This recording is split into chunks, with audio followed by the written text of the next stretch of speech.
किसी ने क्या खूब कहा है कि ऊपर वाले की महिमा है निराली, गिराता बहुत है उठाने से पहले। नमस्कार दोस्तों, मैं हूँ सोनी उपाध्याय और आज आपको लेके आई हूँ एक प्यारी सी एक छोटी सी स्टोरी, जिसे सुनकर आप मोटिवेट तो होने वाले ही हैं और आपको उस स्टोरी से बहुत कुछ सीखने को मिलेगा। ये एक स्टोरी है एक अमीर इंसान की, बहुत अमीर इंसान की। एक सेठ जी थे जिनके पास बहुत सारा धन था। इतना धन था कि कभी उन्होंने अपने धन को कैलकुलेट ही नहीं किया और उनके पास कोई काम ही नहीं था, क्योंकि उनके घर पर तो नौकर चाकर लगे हुए थे। उनके पास समय ही समय था, वो आराम से अपना एंजॉय किया करते थे और अपना समय ऐसे ही बिताया करते थे। कोई कमी नहीं थी, कोई टेंशन नहीं थी। एक बार होता क्या है कि सेठ जी बैठे हुए थे, फिर अचानक उनके मन में एक विचार आया। और वो विचार क्या था?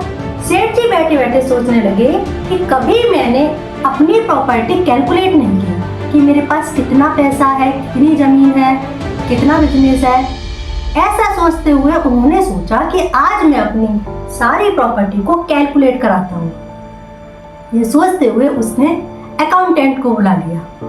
अकाउंटेंट आया तो सेठ जी ने अकाउंटेंट से बोला कि देखो, मैं तुम्हें एक हफ्ते का समय देता हूँ। एक हफ्ते में तुम्हें मेरी जितनी भी प्रॉपर्टी है उसको कैलकुलेट करना है कि मेरे पास कितनी जमीन है, कितना बिजनेस है, कितना पैसा है, और रिपोर्ट मुझे ला के देनी। अकाउंटेंट ने कहा ठीक है, वो चला गया। जब एक हफ्ते बाद अकाउंटेंट वापस आता है सेठ जी के पास, तो उसके पास कोई कागज ही नहीं होता। तब सेठ जी कहते हैं कि मैंने तुमको बोला था कि रिपोर्ट लेके आनी है, कहाँ है वो कागज, कहाँ है वो रिपोर्ट। जब अकाउंटेंट ने सेठ जी की बात सुनी तो उसने कहा कि सेठ जी, मैंने आपकी प्रॉपर्टी कैलकुलेट कर ली है। आपके पास इतना पैसा है कि आपकी आने वाली 7 पीढ़ी कुछ ना भी करे तो भी आराम से बैठकर खा सकती है।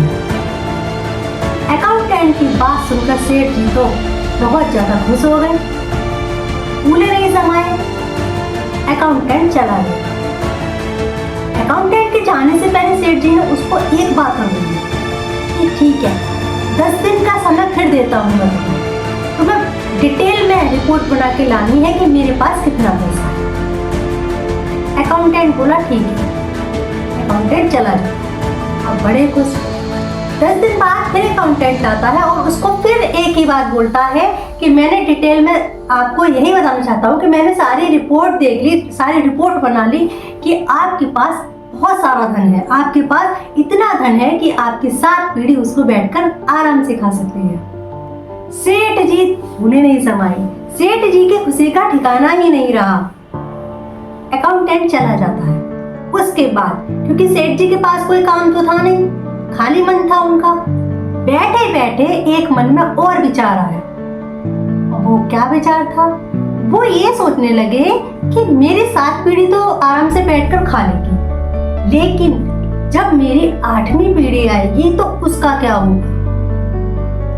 बार बार ऐसे थॉट उनके मन में आने लगे। सोच सोच कर सेठ जी उदास रहने लगे। घर पर भी उनका मन नहीं लगता था। सेठानी जी उनसे भी बात नहीं कर रहे थे। जब सेठानी जी ने देखा कि सेठ जी का व्यवहार बदला बदला सा क्यों लग रहा है, उदासी का कारण पूछा, तो सेठ जी ने अपने मन में सोचा कि अगर मैं सेठानी जी को ये बात बताता हूँ कि मेरी उदासी का ये कारण है कि मैं अपने आने वाली 8वीं पीढ़ी की टेंशन ले रहा हूँ, तो सेठानी जी मुझ पर हंसेंगी और कहेंगी कितने पागल हो तुम। तो बताते बताते सेठ जी रुक गए।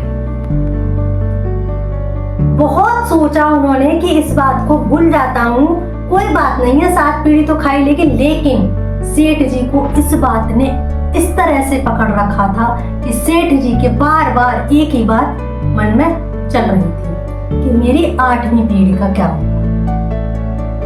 एक दिन सेठ जी न्यूज़पेपर पढ़ रहे थे और न्यूज़पेपर में उनको पता चला कि एक संत जी हैं जो उनके गांव में आ रही हैं और वो बड़ी ही अच्छी कथा कह रही हैं। जब सेठ जी ने न्यूज़पेपर में एक खबर पढ़ी तो सेठ जी ने सोचा कि एक काम करता हूँ, मैं कथा सुनने के लिए जाता हूँ, मेरा मन लग जाएगा। सेठ जी ने जब ऐसा सोचा, फिर सेठ जी कथा सुनने के लिए चल दिए। कथा समाप्त होते ही सेठ जी महाराज जी के चरणों में गिर गए और बोलने लगे कि हे महाराज जी, मैं आपको वो सब कुछ दूंगा, मैं वही करूंगा जैसा आप कहोगे, मैं उतनी दक्षिणा दूंगा जितना आप बोलोगे, लेकिन आपको मेरे एक सवाल का जवाब देना होगा। महाराज जी आश्चर्य से बोले, क्या सवाल है आपका? फिर सेठ जी ने अपनी जो भी उनके मन में विचार आया था वो बोल दिया कि सेठ महाराज जी, मैं ये सोच रहा हूँ कि 7वीं पीढ़ी तक मेरे पास बहुत धन है कि 7वीं पीढ़ी मेरी बहुत अच्छे से बैठकर खा सकती है, जैसा कि मेरे अकाउंटेंट ने मुझे बताया। लेकिन मैं इस चिंता में हूँ कि 7वीं पीढ़ी के बाद जब 8वीं पीढ़ी आएगी तो उसका क्या होगा। महाराज जी समझ गए। महाराज जी ने उनको बोला कि मैं तुम्हें उपाय बताता हूँ। महाराज जी बोले कि यहाँ पर एक बस्ती है और बस्ती की लास्ट में एक झोपड़ी पड़ती है जिसमें एक दादी माँ रहती है। तुम एक काम करो, उनके पास जाओ, क्योंकि वो दादी माँ बहुत परेशान रहती हैं। उनके पास पहनने को अच्छे कपड़े नहीं हैं, खाने को रोटी नहीं है, बहुत ज्यादा परेशान है। तो तुम्हें एक दान करना होगा।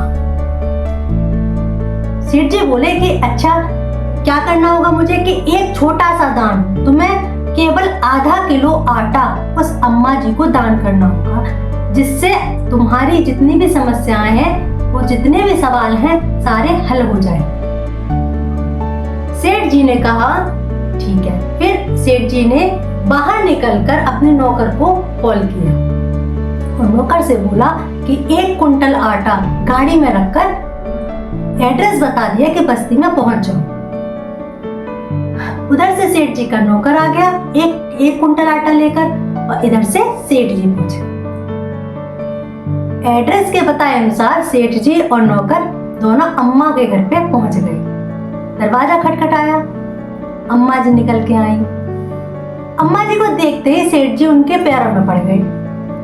मुझे नहीं पता था अम्मा जी आप यहाँ रहती हैं। अम्मा बड़े आश्चर्य में। सेठ जी बोले कि अम्मा, मैं आपके लिए 1 कुंटल आटा लेके आया हूँ और इस दान को खुशी खुशी स्वीकार करो।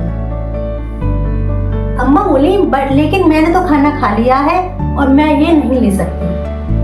सेठ जी बोले अच्छा, तो एक काम करो, 1 किलो आटा ले लो। अम्मा बोली कि मुझे भूख नहीं है, मैं नहीं ले सकती। अब सेठ जी बड़े परेशान कि अम्मा तो दान ले ही नहीं रही हैं। फिर सेठ जी उनसे विनती करते हुए बोले कि अम्मा, केवल आधा किलो आटा ले लो, अब मना मत करना। अम्मा फिर बोली कि आज मैंने खाना खा लिया है, मेरे प्रभु ने आज का प्रबंध कर दिया है, अब वो ही कल का भी प्रबंध कर देंगे, तो मैं ये दान नहीं ले सकती। जैसे ही अम्मा ने ये वाली बात बोली तो सेठ जी के मन में तुरंत एक विचार आया। वो समझ चुके थे कि महाराज जी ने मुझे यहाँ क्यों भेजा।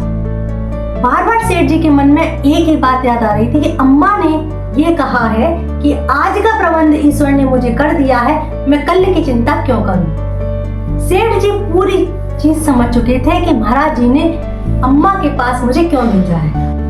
एक छोटी सी कहानी सिखाती है कि लालच की कोई सीमा नहीं होती, खुशी की कोई सीमा नहीं होती, खुश होने का कोई पैरामीटर नहीं होता।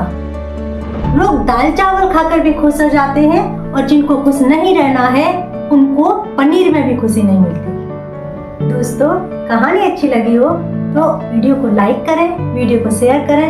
अगर आप चैनल पे नए हैं तो चैनल को सब्सक्राइब भी करें। अब नेक्स्ट वीडियो में मिलते हैं, तब तक के लिए लेते हैं आप सभी से विदा। Bye bye.